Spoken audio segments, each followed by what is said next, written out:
छात्रों, आज हम पुनः कुछ महत्वपूर्ण शब्दों को लेकर प्रस्तुत हुए हैं जो वाक्यांश के लिए प्रयुक्त होते हैं। संक्षेपण के लिए, सारांश के लिए, भावार्थ के लिए तथा आशय के लिए इन शब्दों का अत्यंत महत्व होता है। तो आज हम इनकी चर्चा करेंगे। सबसे पहला शब्द है अचिंत, जिसके बारे में चिंता न करनी पड़े उसे अचिंत कहते हैं। इसके बाद है अजन्मा, जिसका जन्म न होता हो या जो जन्म न लेता हो वह अजन्मा कहलाता है। उसके बाद है अजात शत्रु, जिसका कोई शत्रु न हो उसे अजात शत्रु बोलते हैं।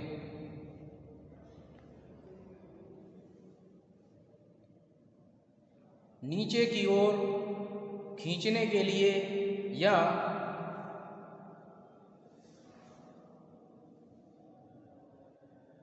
सम्मान में हानि के लिए अपकर्ष बोलते हैं। अपठित, जो पढ़ा ना गया हो उसके लिए अपठित बोलते हैं। अपरिग्रह, अपेक्षा से अधिक न लेना अपरिग्रह कहलाता है। इसी प्रकार से अपरीक्षित, जिसकी परीक्षा न की गई हो उसे अपरीक्षित कहते हैं। अगला शब्द है अपरोक्ष, जो आँखों के सामने अर्थात प्रत्यक्ष रूप से हो उसके लिए अपरोक्ष कहते हैं। अपरोक्ष और प्रत्यक्ष का एक ही अर्थ होता है।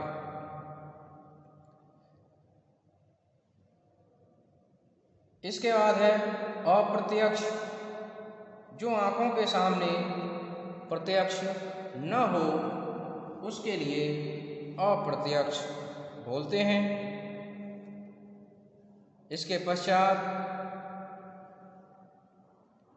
अभियुक्त, जिस पर अभियोग लगाया गया हो उसको अभियुक्त कहा जाता है।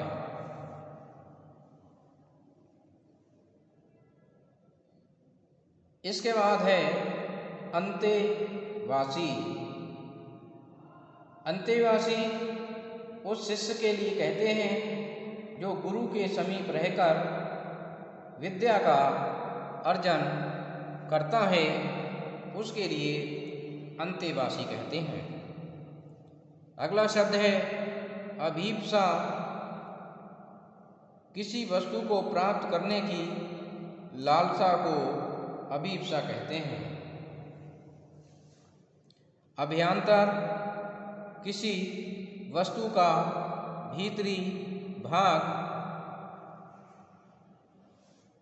अभ्यांतर कहलाता है।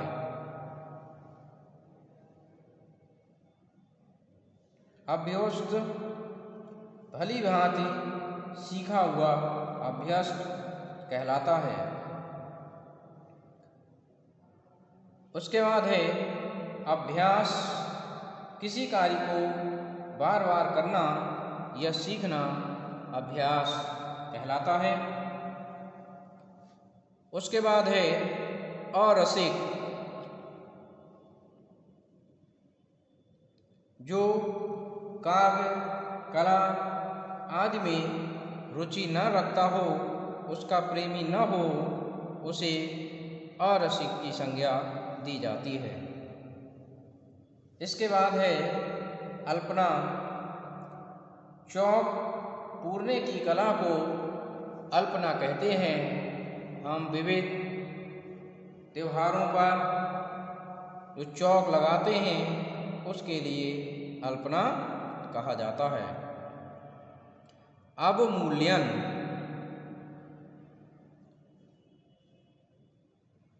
अन्य देशों की मुद्रा की तुलना में अपने देश की मुद्रा का मूल्य कम होना अवमूल्यन कहलाता है। इसी प्रकार अगला शब्द है अवयव।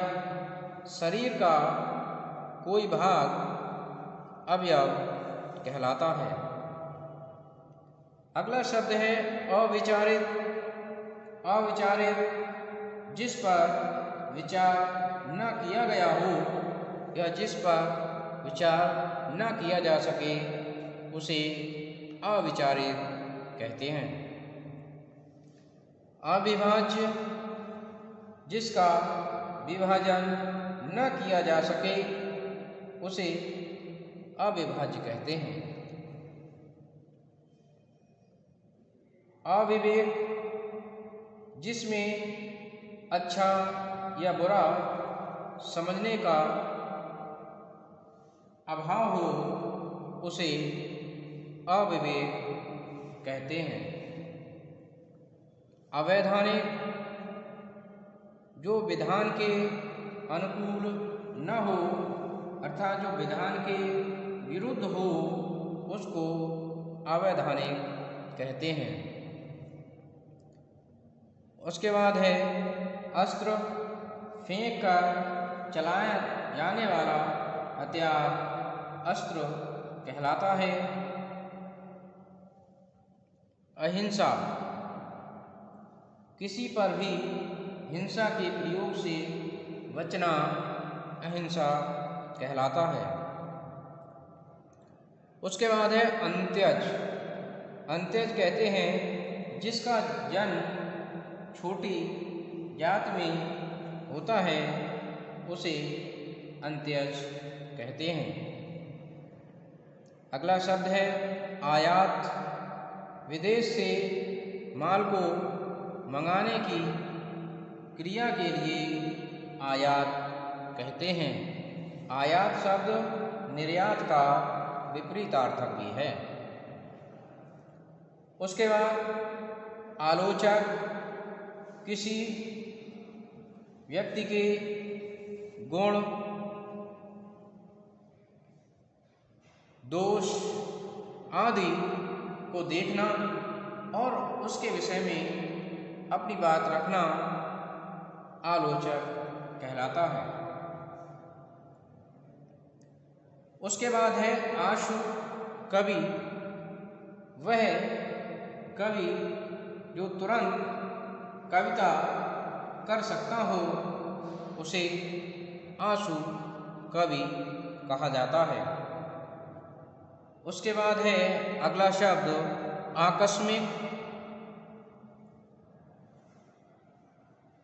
अचानक होने वाला आकस्मिक कहलाता है। उसके बाद है आगत पतिका। जिस नायिका का पति परदेश से लौटा हो उसे आगत पतिका कहते हैं।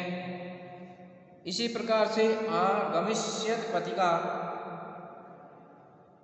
जिस नायिका का पति विदेश से लौटने वाला हो जो लौटा न हो उसे आगमिष्यत पतिका कहते हैं।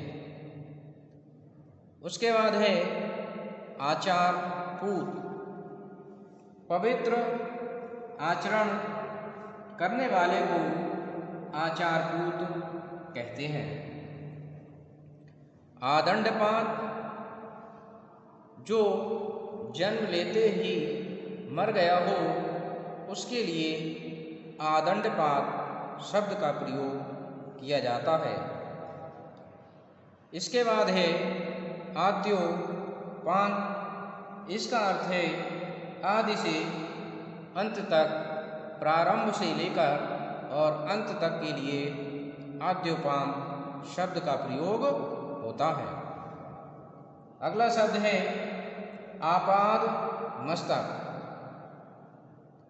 इसका अर्थ है पैर से लेकर सिर तक के लिए आपाद मस्तक शब्द का प्रयोग होता है। आमरण व्रत, जो व्रत